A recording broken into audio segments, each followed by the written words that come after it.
தனு இந்த உடம்பு, கரணம் அந்த கரணங்கள் 4 அந்த கரணங்கள், மனம், புத்தி, சித்தம், அகங்காரம் அப்படின்னு சொல்லப்படுற அந்த 4 அந்த கரணங்கள். தென் புவனம்.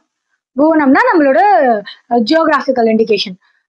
இந்த உயிர்கள்லாம் போய் இந்தியால பிறக்க போகுது, இந்த உயிர்கள்லாம் அமெரிக்கால பிறக்கட்டும், இந்த உயிர்கள்லாம் ஏதாவது ஒரு சவுத் சூடான் மாதிரி ஒரு பாலைவன பகுதியில போய் பிறக்கட்டும், அந்த மாதிரி அந்தந்த உயிர்களுக்கு ஏற்ற புவனம்.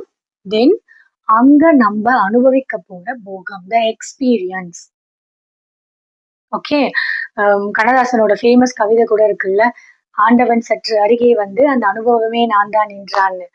அந்த அனுபவம் இதை எல்லாத்தையும் இறைவன் நம்மளுக்கு கொடுத்து 36 தத்துவங்கள் வழியா இந்த பஞ்சபூதங்கள் எல்லாத்தையுமே செட் பண்ணி நம்மள அப்படி எடுத்துட்டு வந்து பிளேஸ் பண்றாரு, இப்படி போடுறாரு.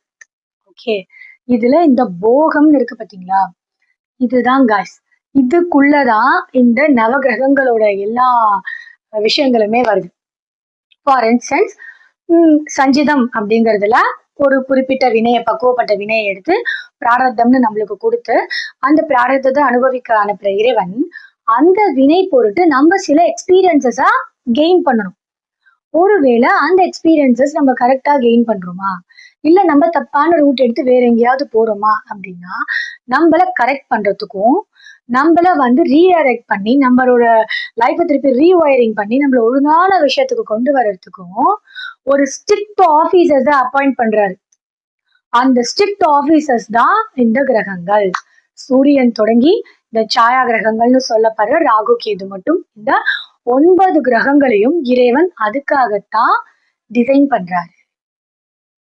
இப்போ ஒரு ஜூ இருக்கு காய்ஸ். ஓகே. அதுல எல்லா கைண்ட் ஆஃப் அனிமல்ஸும் இருக்கு. Herbivores, carnivores, omnivores, whatever it maybe எல்லாமே இருக்கு. ஓகே. இது எல்லாத்தையுமே கண்காணிக்கிறதுக்கு ஜூ கீப்பர்ஸ் இருப்பாலும், அந்த ஜூ கீப்பர்ஸ் மாதிரியான ஸ்ட்ரிக்ட் ஆபீசர்ஸ் தான் இந்த கிரகங்கள்.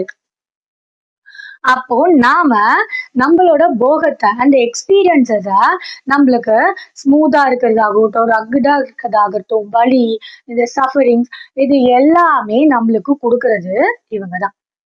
அந்த அண்டத்துல இருக்கிறது தான் இந்த பிண்டத்துல நடக்கும், இந்த பிண்டம் எதிர்பார்க்கறது அந்த அண்டம் கொடுக்கும்னு சொல்றாங்கல்ல, அந்த கான்செப்ட் தான் கைஸ்.